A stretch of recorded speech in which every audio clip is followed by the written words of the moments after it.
সরকার কোনোদিনও একটা কাজ সুষ্ঠুভাবে করতে পারে না, কারণ এরা কাটমানি খেতেই ব্যস্ত থাকে। গত বছর গঙ্গাসাগর মেলার আগে 19 কোটি টাকা দিয়ে পাইলট প্রজেক্ট করলো, নদীবাদ করলো। গঙ্গাসাগর মেলা শেষ, পাইলট প্রজেক্ট চলে গেল সমুদ্র করবে। আর এবারেও যে টাকাটা খরচ করছে সেটা সব তৃণমূল নেতাদের পকেটে ঢুকেছে। অমাবস্যার কোটালের জলে প্লাবিত গঙ্গাসাগর মেলার বেশ কয়েকটি অস্থায়ী দোকান। রীতিমতো ঘাবড়ে গিয়েছেন সাধারণ মানুষ। স্থানীয় প্রশাসনের ওপর ক্ষোভে ফুঁসছেন তারা।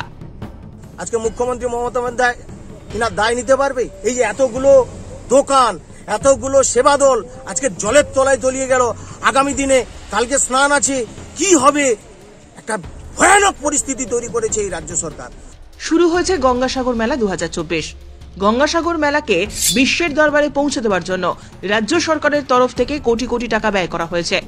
তীর্থযাত্রীদের সুবিধার কথা মাথায় রেখে কোটি কোটি টাকা ব্যয়ে একাধিক পদক্ষেপ নিয়েছে জেলা প্রশাসন। অথচ শুক্রবার অমাবস্যার কোটালের জোয়ারের জলে ভেসে গেল গঙ্গাসাগরের বেশ কয়েকটি দোকান। গঙ্গাসাগর মেলার জন্য রাজ্য সরকারের কোটি কোটি টাকা ব্যয় কি তাহলে গঙ্গার জলে চলে গেল? কি বলছেন সাধারণ মানুষ? এই রাজ্য সরকারের ওপর সাধারণ মানুষের আস্থা হারিয়ে গেছে। আমরা সাগরদ্বীপের বাসী, যে সাগরদ্বীপকে নিয়ে আমরা গর্ব করি, আজকের আমরা লজ্জিত। কারণ এমন একটা সরকার পশ্চিমবাংলায় চলছে, যে সরকার একটা মেলাও পর্যন্ত ভালোভাবে পরিচালনা করতে পারে না। এই রকম অপদার্থ সরকারের বিন্দুমাত্র ক্ষমতায় থাকার অধিকার নেই। নিউজটি নিবেদন করছে Mohan's medical centre, multi speciality nursing home, diamond Harbour, Rabindra ভবনের পাশে। অমাবস্যার কোটালে জোয়ারের জল আটকাতে পারলেন না রাজ্য সরকার। রাজ্য সরকারের কোটি কোটি টাকা ব্যয় করা নদীবাঁধ পারল না জোয়ারের জল আটকাতে। বাঁধ উপচে সাগরের জল ঢুকে গেল গঙ্গাসাগর মেলা প্রাঙ্গণে। আর এই জল ঢোকার কারণে ক্ষতিগ্রস্ত হয়েছে বেশ কয়েকটি দোকান। সাধারণ মানুষের দাবি, যে গঙ্গাসাগর মেলাকে কেন্দ্র করে কোটি কোটি টাকা ব্যয় করে নদীবাঁধ তৈরি করেছে সরকার, তাহলে কি রাজ্য সরকারের গঙ্গাসাগরের জন্য ব্যয় করা টাকা গঙ্গার জলে চলে গেল? প্রশ্ন কিন্তু থেকেই যাচ্ছে। যে ঢেউগুলো আসছে, যে তটভূমিতে যে সমস্ত দোকানদারগুলো সব বিছিয়ে দোকান দিয়েছিল, বা যে সমস্ত আশ্রমগুলো, অস্থায়ী আশ্রমগুলো তৈরি করেছিল, সেগুলো অলরেডি সমুদ্রের তটে ডুবে গিয়েছে আর দোকানপাট ভেসে টেনে নিয়ে গিয়েছে।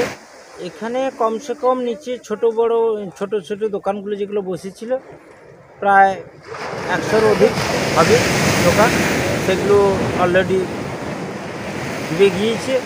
কোটালের জোয়ারের জলে প্লাবিত হয়েছে বেশ কয়েকটি দোকান। দোকানগুলির মধ্যে জল ঢুকে যাওয়ার কারণে ক্ষতির সম্মুখীন হয়েছেন ব্যবসায়ীরা। ইতিমধ্যে গঙ্গাসাগরের সমুদ্র সৈকত থেকে স্থানীয় ব্যবসায়ীরা তাদের দোকান অন্যত্র স্থানান্তরিত করে নিচ্ছেন। প্রাকৃতিক বিপর্যয়, ভোগান্তির মুখে পড়তে হয় গঙ্গাসাগরবাসী থেকে শুরু করে স্থানীয়দের। গঙ্গাসাগর মেলায় রাজ্য সরকারের ব্যবস্থাপনার খামতির সেই রূপ আবারও একবার ফুটে উঠল। Bureau report, Bangla 24x7। Heart attack বা স্ট্রোক, অ্যাক্সিডেন্ট হোক বা বাস, যে কোনো এমার্জেন্সিতে ভরসা থাকুক মোহনস মেডিকেল সেন্টারে। Multi speciality nursing home, ICU, dialysis centre, modular operation theatre, CT scan সহ উন্নত পরিকাঠামো, ডায়মন্ড হারবার, রবীন্দ্র ভবনের পাশের গলি। কল করুন 9775443636 অথবা 9609077887 এই নম্বরে। Mohan's medical centre,